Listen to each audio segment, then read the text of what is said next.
婆婆不许我女儿上桌吃饭，女娃子吃什么吃？长大了也是去别人家，浪费钱。我怒了，反手掀了饭桌。饭是我做的，不让我女儿吃，那就都别吃了。婆婆立马躺地撒泼，却被我一把拽起扔了出去。你也是女人，也不配。今天你要是不教训这婆娘一顿，就别认我这个娘。老公转身抱住我大哭。媳妇啊，我没娘了怎么办？你可不能抛弃我呀！笑死！我老公可是恋爱脑晚期。大家好，开始今天的分享之前，希望你能给人间烟火点个订阅。我将会分享更多优质的内容。我婆婆十分重男轻女。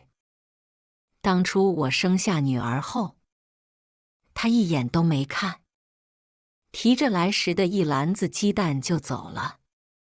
生个赔钱货，吃什么吃？还矫情的选剖腹产。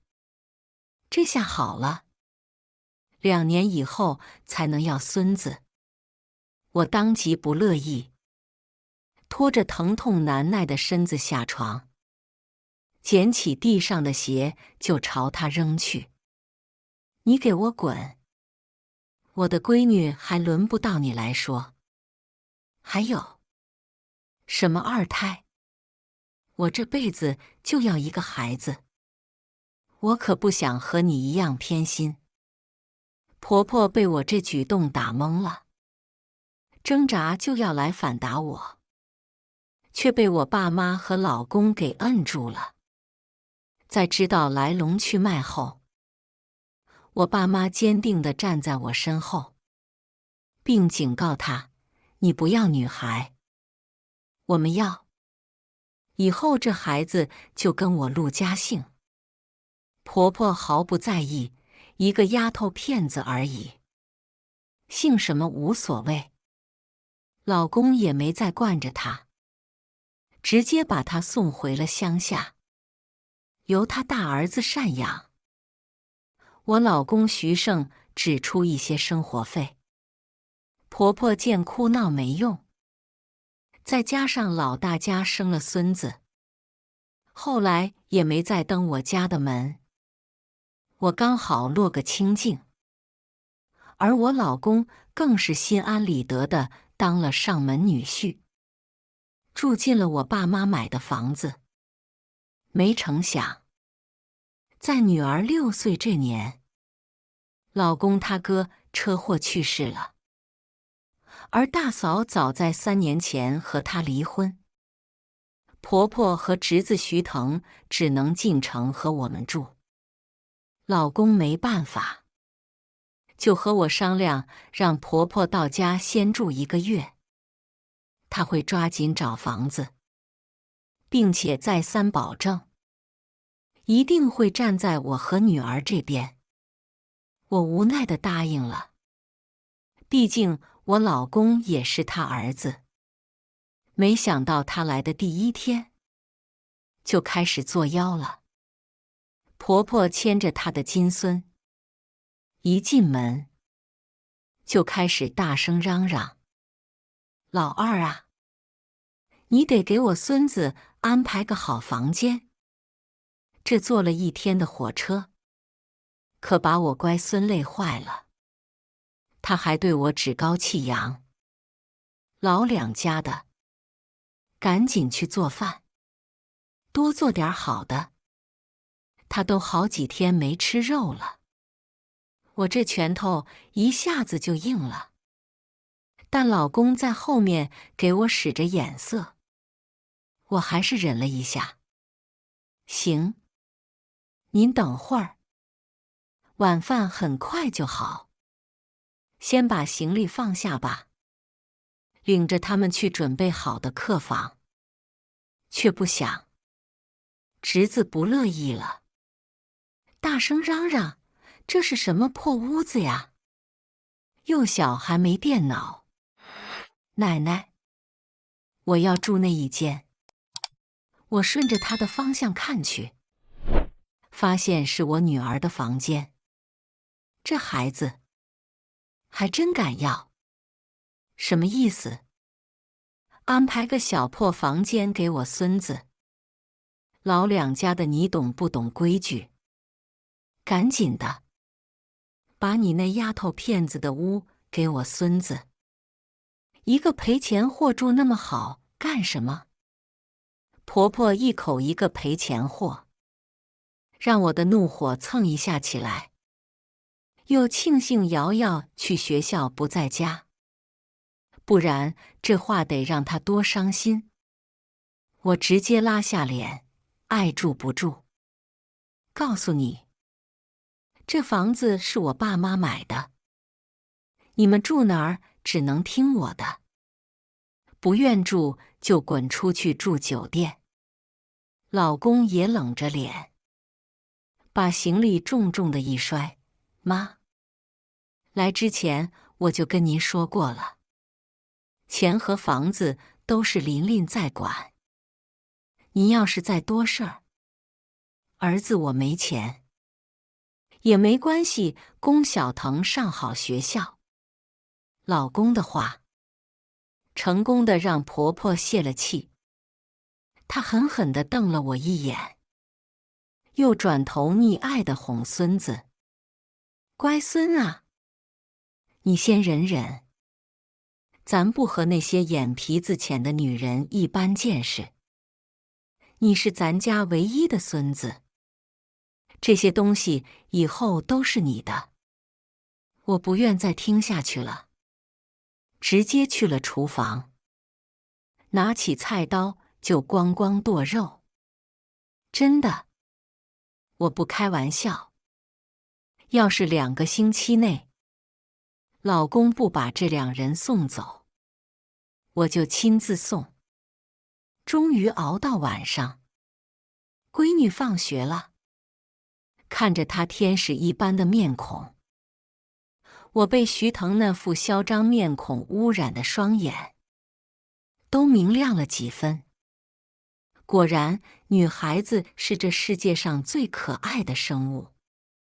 我接过她的书包，在她软软的小脸上亲了一口：“宝贝儿，上学辛苦了，快洗手吃饭。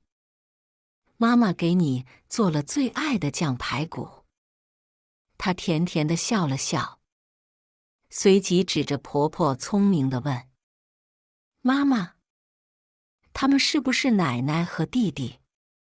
我肯定地点了头。她一下子变得很兴奋，从口袋里面拿出2块糖，径直跑到婆婆面前：“奶奶好，我叫陆瑶，欢迎你来到我们家。”她又面对徐腾：“你就是弟弟吧？给，这是我们今天发的糖，很好吃的，你尝尝。”女儿被我和她爸教得很好，不仅懂礼貌，还十分善良。什么破糖，我才不要呢！女儿手刚伸出去，就被徐腾一巴掌打开，2颗糖也滚到了地上。见状，我立马把他拉到身后，确认没事后，满脸愠色地教育徐腾这个孩子：“你这样，是不是太没礼貌了？瑶瑶好心给你糖，不想接受就算了，怎么可以把扔到地上？你必须给瑶瑶道歉。”婆婆立马不愿意了，推了我一把：“陆林，你不要太过分了，就1块糖吗？至于对我孙子这么凶吗？万一吓着他了怎么办？”见我没吱声，他又把矛头转向我女儿：“你也是。”就送弟弟2块糖，也好意思拿出手。女儿闻言抽噎着反驳：“不是的，那是我听写得了满分，老师奖励我的。这糖真的很特别。”气氛一下子变得剑张弩张。突然老公出现了，他捧着一盒子的糖，温柔地递给女儿：“宝贝儿，爸爸跟你说，你做的一点都没有错。这世界上有些人，就是容易忘恩负义，像那个白眼狼一样。面对这种人，只要我们没错，咱们就不用理他。”老公也被婆婆的无理取闹气的后槽牙都咬碎了。他自己受点委屈不要紧，但他女儿可不能委屈。毕竟我老公可是个实打实的女儿奴，平常比我这个当妈妈的还会照顾孩子。看着老公的态度，我的情绪才缓和了一点儿。幸好，婆婆生了个懂事理的儿子。哦不，应该说感谢她从小把我老公寄养在别人家，没学到他这裹小脑的思想。说他裹小脑都算轻，他是连小肠大肠都裹的人，不然讲不出接下来的话。晚饭时，我让女儿坐我身旁，我夹给她一个鸡腿。对面的徐腾一下子就闹开了：“奶奶，她竟然抢我鸡腿！你快教训这个臭丫头！”我皱了皱眉，鸡腿是早就商量的，1人1只。这熊孩子怎么还出尔反尔？什么抢你的鸡腿？这盘子里就2只腿，你和瑶瑶1人1只很公平。没想到我话音未落，婆婆就开始大叫了起来：“吃吃吃！你个女娃子吃那么多干什么？”婆婆直接打掉了女儿家的肉，激情开麦。还有，你个女娃娃怎么能上桌呢？老两家的，你还不带着她去厨房吃？女儿一下子就不敢动了，她挺直了身子，不知所措地看着我，眼睛满是迷茫。从她懂事起，我们一家人就很注意她的礼仪教育，从不大声喧哗，出门也谦让有礼。即使遇到火大的事，我们也会尽量以理服人，以身作则教育她。现在，婆婆成了她遇见的第1个没素质的人。奶奶，我为什么不能上桌吃饭呀？以前瑶瑶都在这吃饭。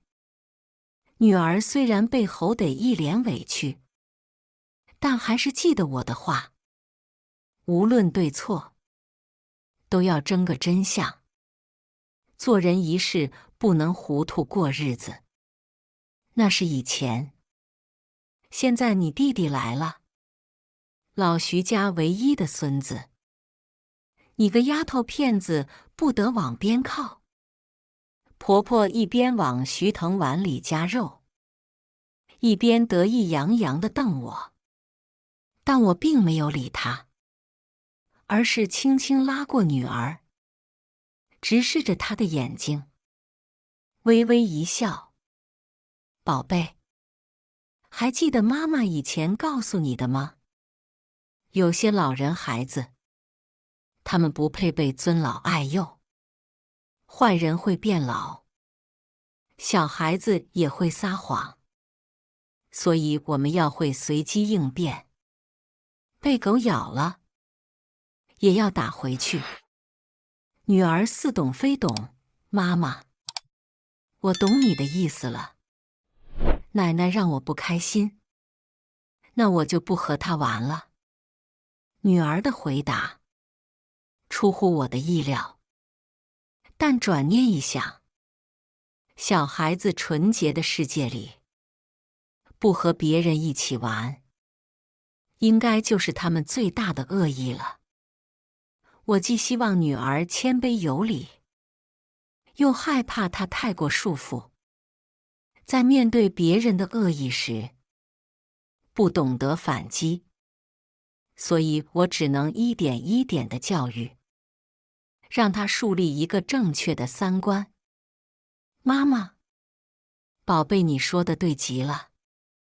老公刚端菜出来，正好目睹了这一切。他狠狠地瞪了婆婆一眼，又将鱼汤重重地放在大快朵颐的徐腾的面前。溅出的汤汁落在他胳膊上，吓得他直接一蹦3尺高。婆婆见状吓坏了，心甘心甘地叫个不停。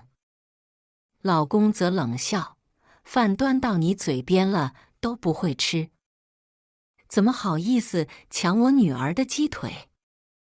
看你现在满嘴流油的样子，我都能想象你20年后脑满肠肥的模样。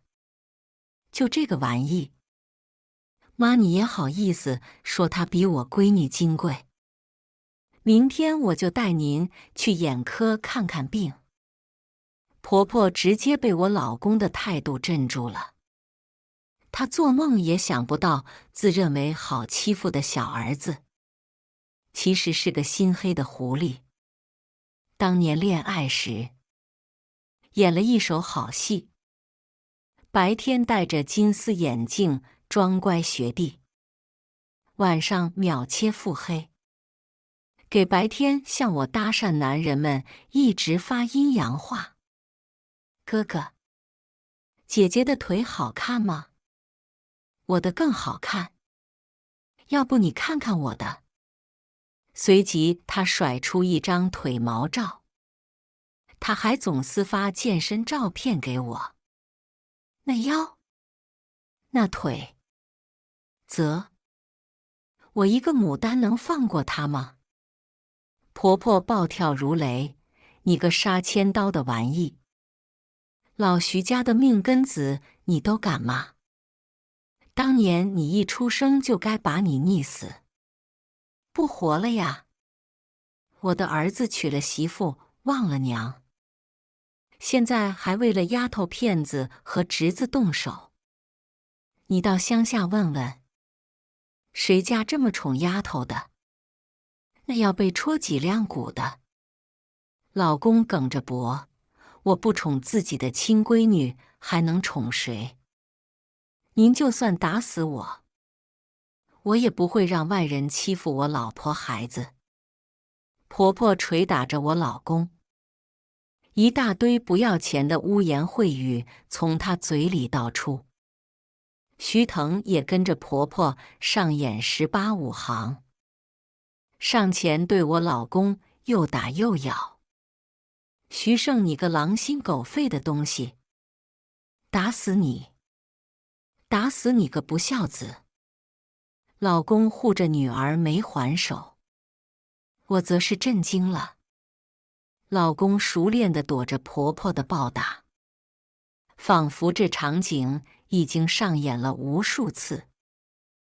我突然想起结婚前听他简述过，他妈从小偏心他大哥，连名字也是取得徐胜。和我结婚以后，才决定改成徐胜。那时不以为然，觉得对自己的亲生儿子不会差到哪里去。现在亲身经历了，才感同身受他以前过的苦日子。回过神来，我赶紧护住了老公，迅速拽起徐腾的领子，把他扔到一边。婆婆立马停手，赶紧去看孙子。我趁机让老公回屋，你先抱着瑶瑶回屋吧，这边交给我。别怕，我安慰地拍了拍他肩膀。女儿也心疼地亲了亲他，挣扎着要下去。爸爸，别怕，瑶瑶在，瑶瑶替你打坏人。老公瞬间红了眼眶，看向我的眼底有泪珠打转。等父女俩进屋后，我转身去了厨房，提着砍瓜的刀出来，怒冲冲地到婆婆面前，直接贴着两人的脸，把刀往地上一立，两人的魂都要吓飞了。熊孩子被吓得一哆嗦，立马拽着我婆婆嚎啕大哭起来：“奶奶，救命啊！这个恶婆娘要杀人了！”婆婆也气得直打颤，坐在地上，手颤巍巍指着我，眼睛瞪得溜圆：“你个没家教的贱蹄子！教唆的我儿子不孝就算了，现在还要害我徐家的命根子！哎呦喂！我个老婆子被儿媳妇逼得没活路了，这还有天理吗？”我笑了，把刀一扔：“老太婆，我忍你很久了，要死要活的，在这演给谁看呢？你要真想死，来这把刀上一抹，马上满足你。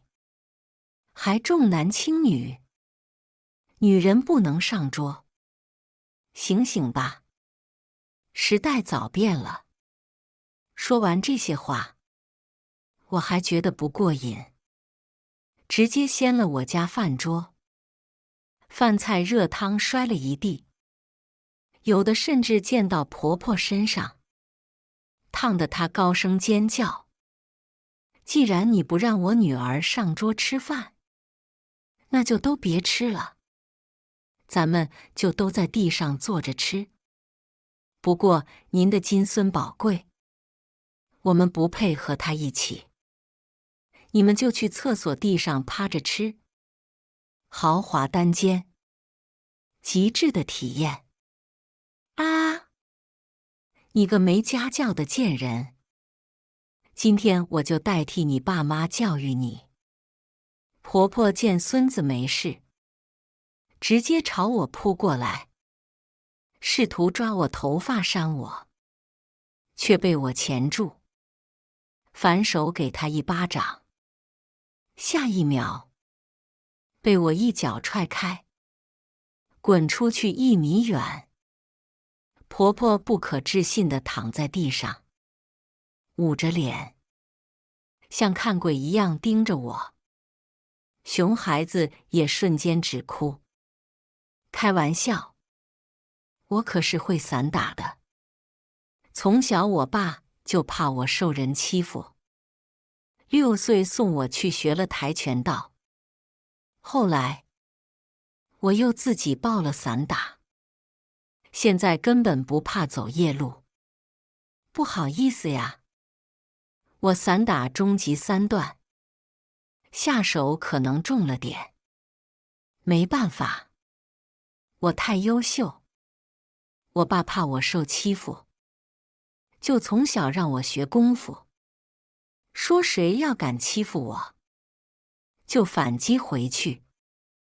家里是我的后盾，所以妈，请您多担待。我露出一个灿烂的笑容，拳头却握得嘎吱响。婆婆傻了，不敢再吱声。有些人啊，就是欺软怕硬。经过这时候，婆婆老实了，不仅主动帮我做家务，平时对我女儿也不再阴阳怪气，努力演好奶奶的形象。就连熊孩子也收敛了许多。老公对此都感到诧异，小声问我：“老婆，你是怎么做到的？这么多年我都没见我妈低过头。”我微微一笑，就不小心漏了2招。老公了然，竖起大拇指夸我：“老婆厉害。对了，老婆，房子我已经找好了，2周后就让我妈搬过去。”行。看着老公松了一口气的模样，我却有些不安。婆婆她变得太快了，特别是对我女儿，好得让我心慌。我不认为一个思想禁锢了几10年的人能这么快转变，这背后会不会另有谋算？还没等我想出对策，婆婆就先按捺不住了。她竟把一个年轻姑娘领回了家。更让我惊异的，老公竟然也认识她。女孩笑盈盈的，竟直直地朝我老公扑过来：“表哥，好久不见，这位是嫂子吧？”看着真有气质。老公愣了一瞬，不动声色地躲开了她，疑惑地开口：“你是兰蒂妹妹？你怎么来了？我记得咱们上一次见面还是在高中。”“对，都7、8年没见了。要不是表姑说你家缺个保姆，我也没本事进城。”我静静地听他们交流，才明白，来的是老公的表妹张兰蒂。听说和老公离婚了，婆婆同情她，就让她来我家做保姆，混口饭吃。我的脸色渐渐变得难看。家里本来是有保姆的，因为这段时间婆婆要来，怕人多起冲突，才给阿姨放了一个长假。没想到婆婆打了这个算盘。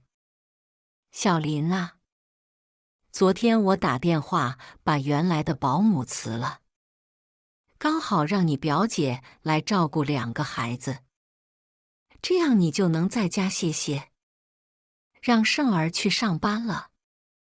毕竟哪有女人上班，男人在家的道理。婆婆笑眯眯的，也没等我吱声，自己就拿了主意，完全无视我阴沉的能滴出水的脸色。当初我和老公商量好了，怀孕那2年我待业在家，他上班。等我哺乳期结束了，就主要他在家带孩子直到上学。老公对此也很支持，他明白我是个女强人，处处要强，肯定不愿意在家里做全职太太。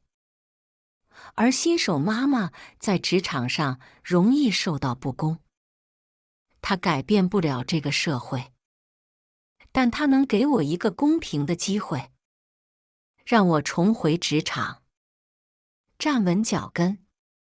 老婆，你用命生下了我们的小公主，我只是当几年全职爸爸，哪里委屈了？更何况，按现在形势看，还是我再入职场更容易。就是要辛苦老婆，努力工作养活我们这一家了。我爸妈是享受主义者，照顾完我的月子后，就出国旅游了。所以那时家里只有我和徐胜，牺牲一人来照顾女儿是不得已的方案。原本我以为留下的是我，或者徐胜根本坚持不了多久。毕竟全职爸爸比妈妈承受的舆论更多，更让人没自尊。没想到他一干就是4年，直到女儿上小学，我当上副总裁，他真成了我最坚实的后盾。如今他重回职场不久，职位和待遇确实大大不如我。我们都没多说什么。没想到，婆婆是第一个戳老公痛处的人。这一刻，我再无法把她当长辈看待了。婆婆却不依不饶，拉着表姐的手，大声嚷嚷：“兰弟呀，看看你这城里的嫂子多牛气啊！结婚了，不在家里相夫教子，还出去抛头露面。”表姐则故作夸张地接话：“姨，您开玩笑的吧？哪有女人在外工作，男人带娃的？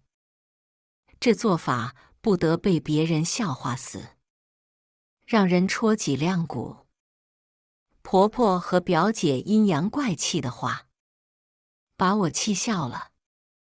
现在的社会给了女人学习和工作的权利，是为了让她们有光明的未来，而不是缅怀腐朽的过去。如今时代在进步，科技在创新，却还是有人固步自封。但那和我有什么关系呢？生而为人，不应被定义。我扬起一抹浅浅的笑：“妈，你这话说的就不对了。这有的人相夫教子，是因为他们就会做这一件事，没有选择。我要是没有工作，就没人还房贷。妈，您和表妹也只能回老家了。而且真强者不分男女，住在这里的不少都是女强人。表妹，你还是注意点吧。”我的回答直接对得二人哑口无言。婆婆穿的衣服，坐的豪车，全部都是我辛辛苦苦挣来的。若是我辞职，等老公干到我的位置，最起码要3年，他们恐怕根本等不起吧。没办法，这就是经济独立带来的底气。真正强大的人是不会被重男轻女思想所打败的。张兰弟听我的话后，一时间愣在了原地。或许我的强大出乎了他的预料，最后那句话更是吓到了他。他敢扑我，是觉得我只是个儿媳妇，斗不过婆婆，根本无所畏惧。但一遇上其他非富即贵的人，他就会欺软怕硬，收起所有的脾气，随便的恐吓，都让他自乱阵脚，生出退缩的意图。张兰弟见我油盐不进，转而一脸委屈，眼泪汪汪地看向徐胜：“表哥，你看嫂子这伶牙俐齿，哪有个媳妇的样子？也不知道谁惯的，怎么有人会蠢成这样？”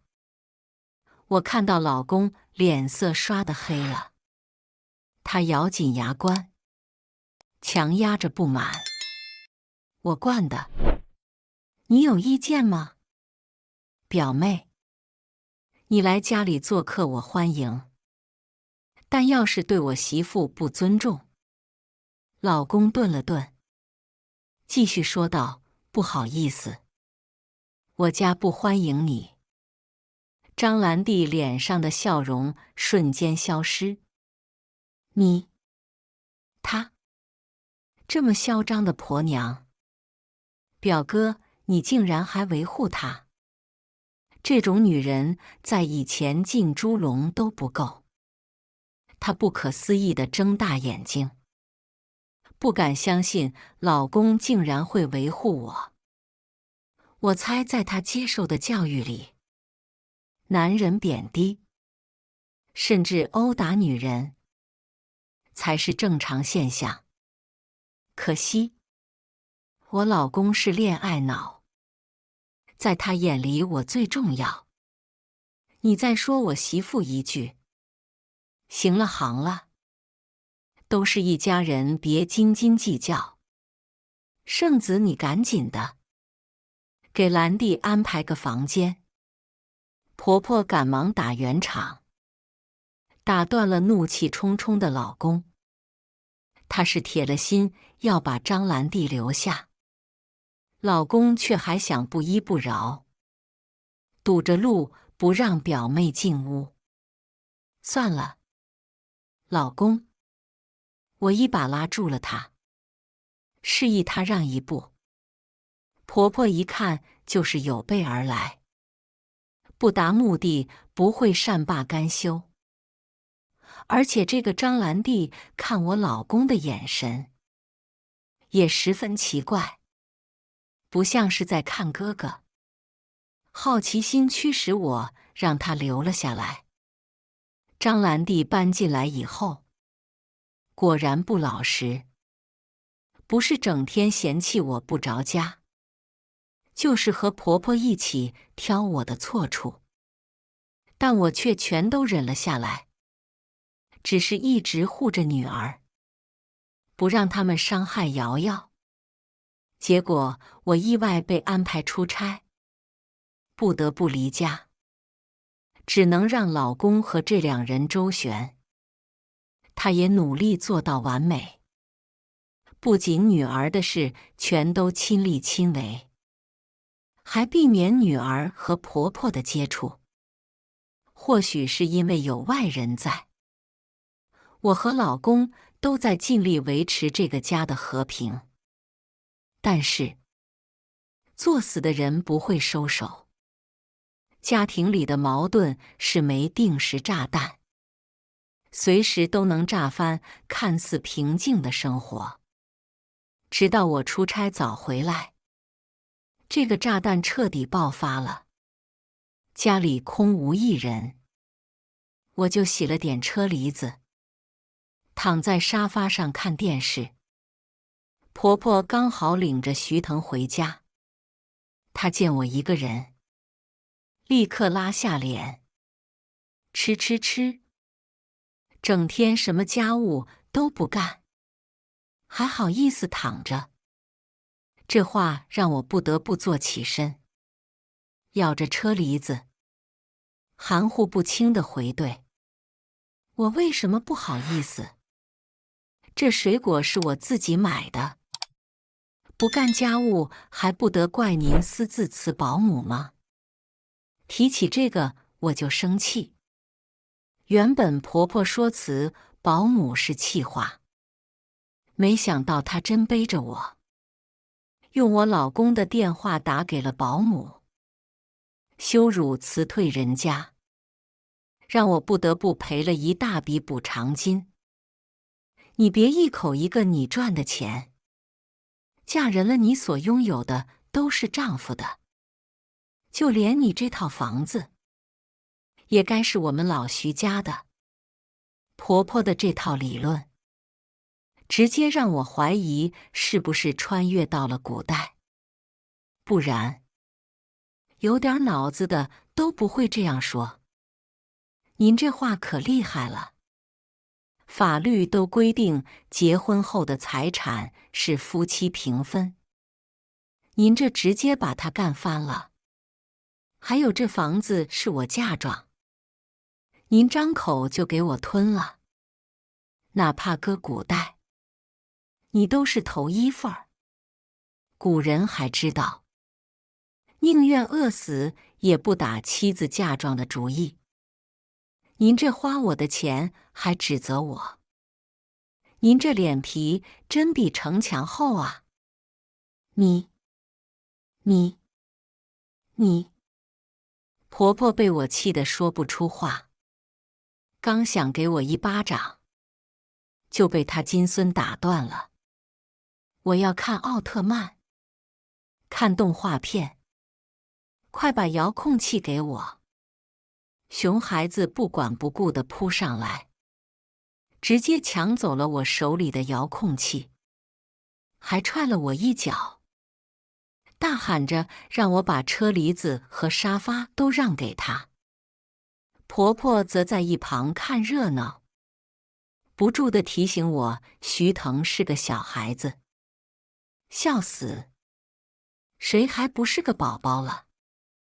一个不尊敬长辈的熊孩子，我凭什么让着他？直接夺过他手里的遥控，一脚把他踢下了沙发。你不是喜欢强取豪夺吗？巧了，我也是。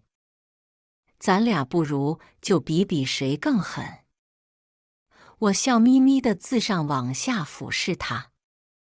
婆婆看到我这样，立马想起了当初我拿刀砍人的样子，赶紧跑过来抱住她宝贵孙子。但徐腾还是不死心，他挣脱开婆婆，直接把果盘打翻了，车厘子滚了一地。他扬着下巴，嚣张地指着我：“你个外姓人，凭什么管我？告诉你再凶我，我就让奶奶和姑姑一起打死你。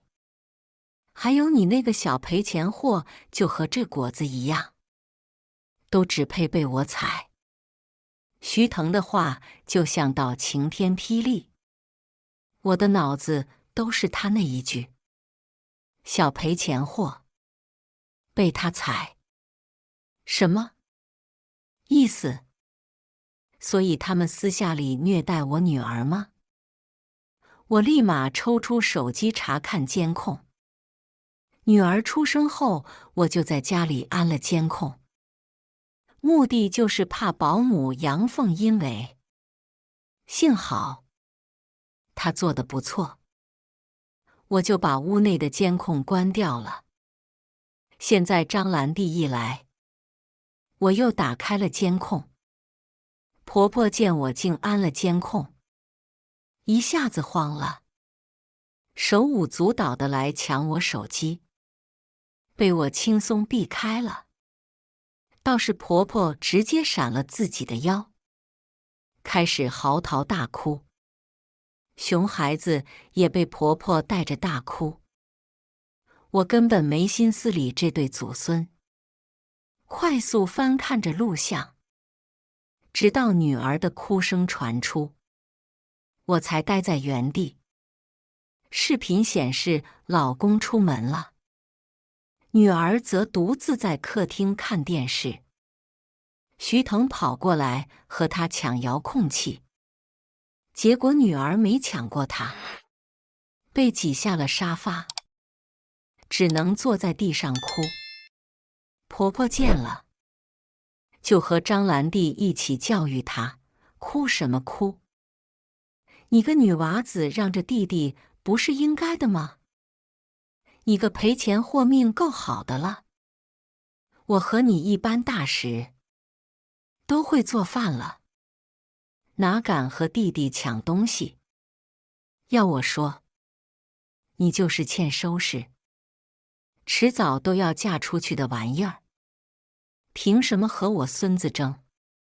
两人一人一句，惹得我女儿哭得更大声了，上气不接下气的，断断续续地说：我不是赔钱货。爸爸妈妈说了，我是他们最珍贵的宝贝，女孩子才该被珍惜。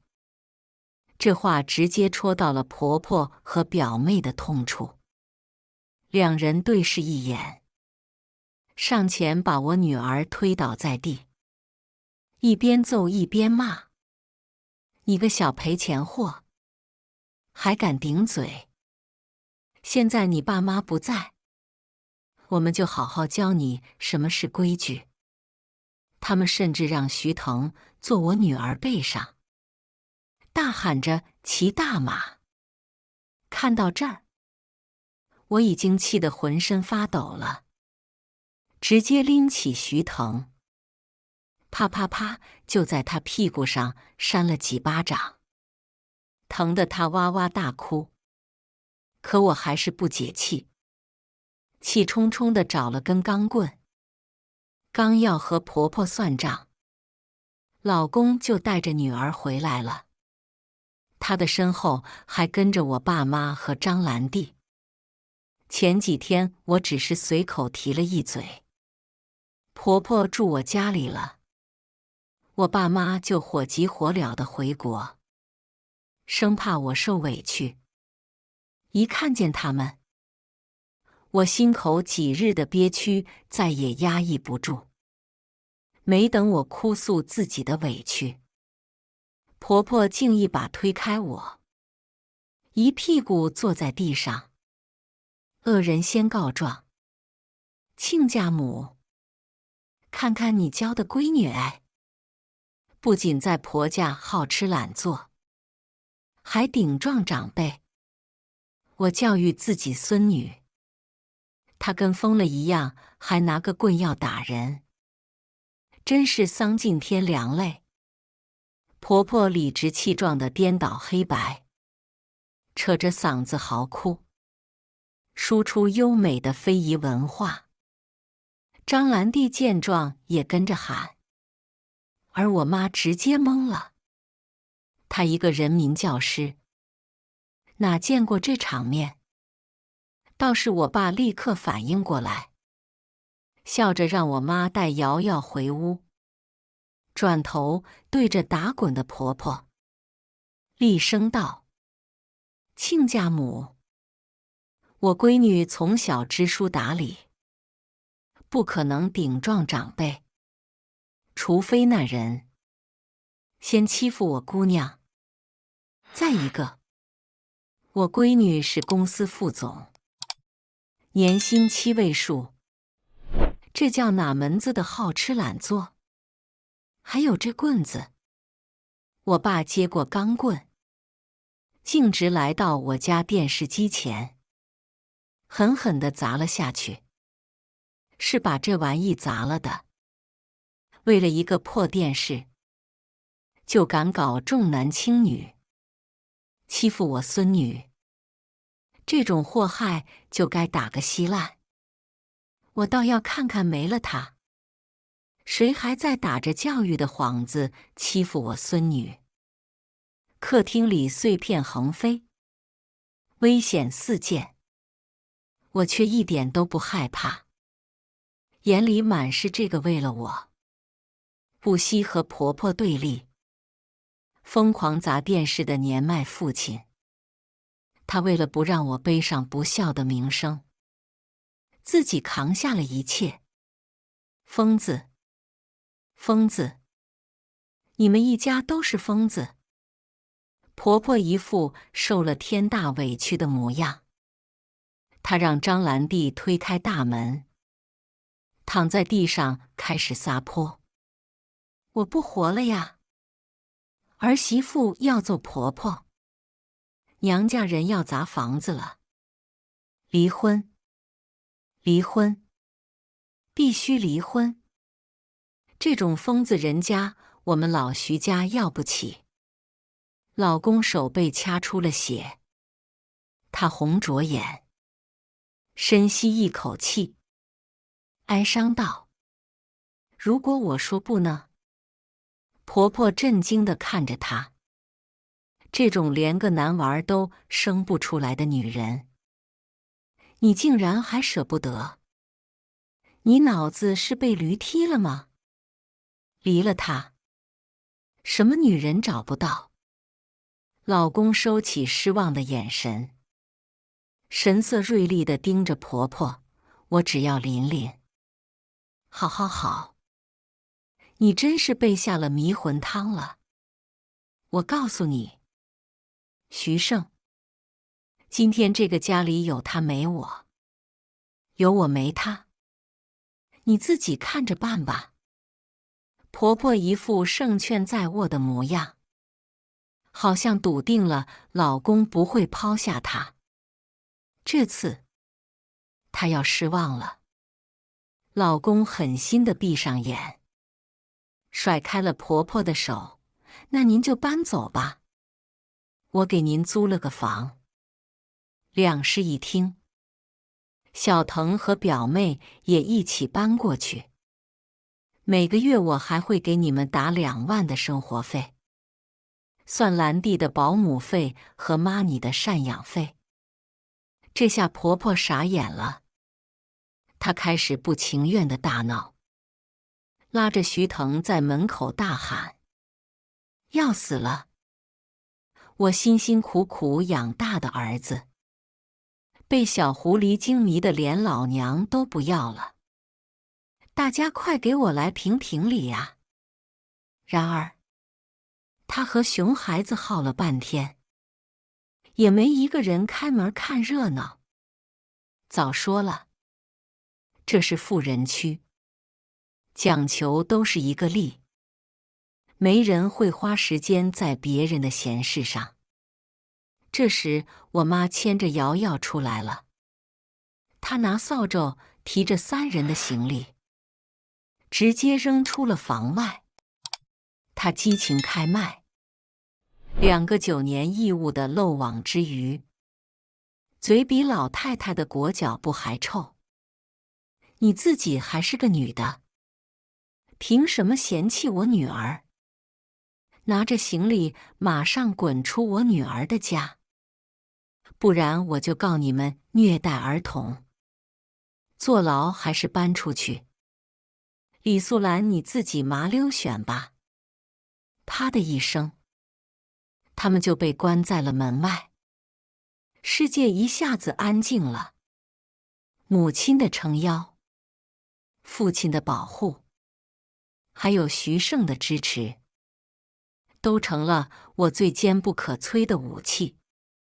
我牵着女儿，抱住了手脚冰凉的老公。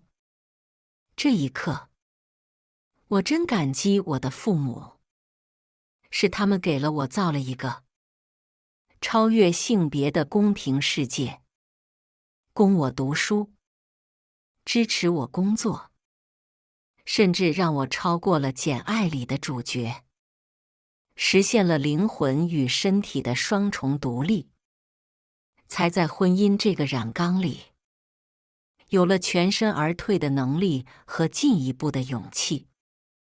读书和经济独立，不一定能让我们跨越阶层，一飞冲天，但给了我们对抗生活的勇气。实力才是话语权的源头。婆婆离开以后，我们家的生活又恢复了正常。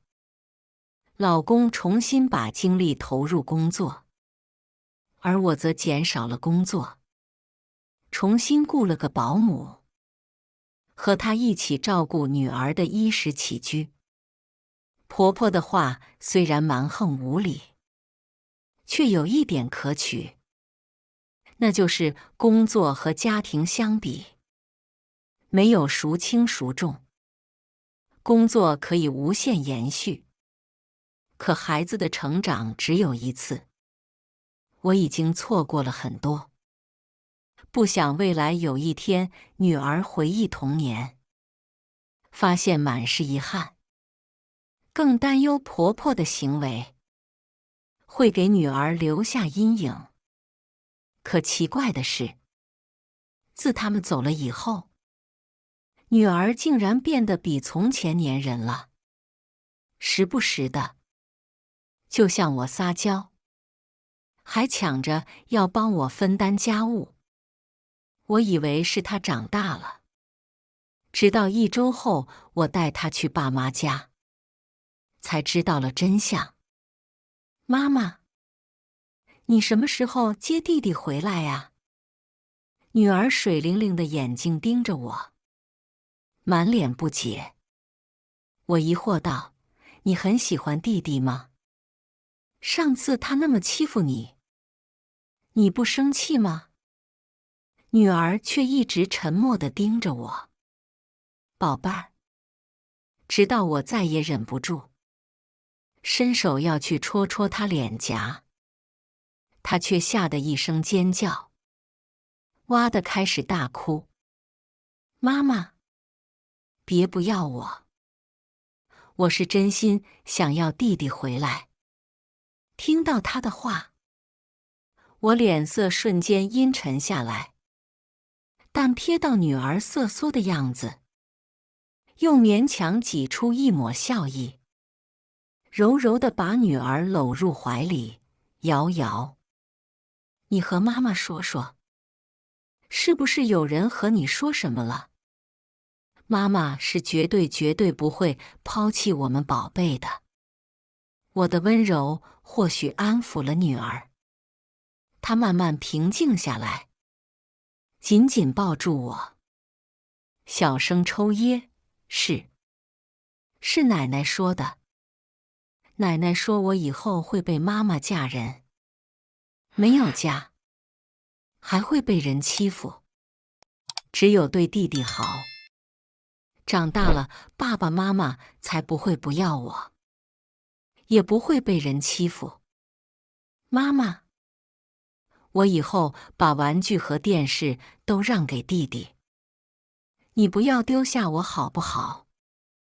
瑶瑶真的很爱爸爸妈妈。听着孩子带着哭腔的乞求，我心里狠狠一酸，眼泪止不住地往下淌。我这个妈妈到底是有多不称职，让自己女儿竟然会害怕被抛弃。这一刻，我杀了婆婆的心都有了，管她婆婆还是长辈的。我只知道谁都不能伤害我的女儿，孩子就是一个妈妈的命。那宝贝，你是怎么和奶奶见面的？平静下来后，我突然意识到了不对劲。现在孩子都是我和老公亲接亲送，婆婆应该无法接触她，那她又是怎么对瑶瑶洗脑的呢？是蒋姨姨让奶奶进屋的，姑姑不让我说。女儿怯生生地回答，睫毛上还挂着未干的泪珠。孩子的话让我心里咯噔一下，没想到新来的保姆竟和张兰娣认识。这时我立刻想起了独自在家的老公。同一时间，我的手机响了，竟是警察打来的。一股不好的预感从心底腾升。赶到警局后，我听了一个十分狗血的故事。婆婆觉得我老公不听话，都是受了我的教唆，就决定让张兰娣勾引我老公，就趁着我和瑶瑶不在时，联合保姆给徐胜下了药，希望再怀一个孩子，这样我就会有危机感，最好是男孩子，这样我老公就不会在乎丫头了，老公也会对他们言听计从。至于我，因为当初我生陆瑶时大出血，不得不切子宫来保命，也就是说，这辈子我只会有瑶瑶一个孩子了。婆婆也是抓住了这一点。因为孩子，我无法和徐胜彻底翻脸，再加上我是独生女，一旦张兰娣成功了，她就能一箭双雕，收获好儿媳的同时，还能吃绝户。不过算盘，她注定是打错了。当初老公知道我不能再生育以后，就偷偷地去做了绝育，美其名曰有福同享，有难同当，傻得让人想哭。你老公为了抵抗药性，拿水果刀刺胳膊，保持清醒。嫌疑人受了惊吓，没再继续实行罪行，徐先生才有机会报警。经过允许，我们已经调取您家里的监控，确认了张女士已涉嫌投放危险物质罪和入室盗窃罪。审讯室里，我听警察讲完事情的来龙去脉后，震惊到大脑空白，但潜意识地追问：那警官，我老公现在怎么样了？您请放心，我们已将徐先生送到医院治疗，没有大碍。倒是张女士被徐先生正当防备的一脚踹成了骨裂。听到警察的回复后，我才松了一口气，胸口的大石稳稳落下。老公虽然没吃亏，但不知道他的脚疼不疼。可很快我就发现另一个疑点，不对呀，张兰娣和老公是有血缘关系的，婆婆怎么会撮合他们？这就是我们要说的另一个案件。警察同情地看了我一眼，我们发现徐胜先生并非李女士亲生儿子，因此我们怀疑李素兰女士涉嫌人口拐卖案件。我们这边还需要家属配合调查取证。警察的话像一道惊雷，劈得我外焦里嫩。直到浑浑噩噩地来到医院，我的脑子里还在循环播放张兰娣的口供。村子里的人都知道，徐胜不是姨亲生的。那时候计划生育，原本是要买个便宜丫头，长大后换彩礼。谁知道那人牙子太精，把病恹恹的徐胜打扮成女娃，卖给了姨。所以姨一直恨表哥。这个真相出乎所有人的意料，可我更担心老公的承受力。于是我把女儿交给爸妈照顾，自己在家里陪徐胜。卧室里，地上横七竖八躺满了酒瓶子，房间里充斥着刺鼻的酒精味。徐胜颓废地坐在角落里，直到我走近了，他才仰起头，搂住我，毛茸茸的脑袋埋在我的肩头，呜咽着痛哭。老婆，你说我是不是真是灾星啊？不然，怎么所有人都不要我了呢？看到这样脆弱的徐胜，我心阵阵地抽疼，轻轻地揉了揉他的头发。谁说的？不是有我陪着你吗？从15岁到30岁，我的选择一直是你。还有爸妈和瑶瑶，我们都是你的亲人。初3那年，我第一次遇见徐胜，他被混混堵在巷子里。那时他已经被婆婆折磨得不成样子，满身伤痕。瘦骨嶙峋，破旧的校服空空荡荡的，可即使4、5个人围住，他那双眼睛却璀璨如星。那种不服输、不低头的模样一下子吸引了我。直觉告诉我，这个男生绝非池中之物。在好奇心的驱使下，我帮他赶走了混混，还答应资助他生活费。徐胜没有拒绝，他目光复杂地看着我，说了一句让我难忘至今的话：我不会让你做赔本生意的。明明只是一个小小的善举，竟被他曲解为交易。那时我没把他的话放在心上，只是浅浅一笑就离开了。根本想不到，他后来是如何努力才和我考入同一所大学，又是历经多少困难，才融入我的圈子。但我唯一能肯定的，是他做到了自己承诺，把自己作为最好的回报，用一辈子还了这份债。徐胜突然开口：琳琳，如果我想找自己的亲生父母，你会支持我吗？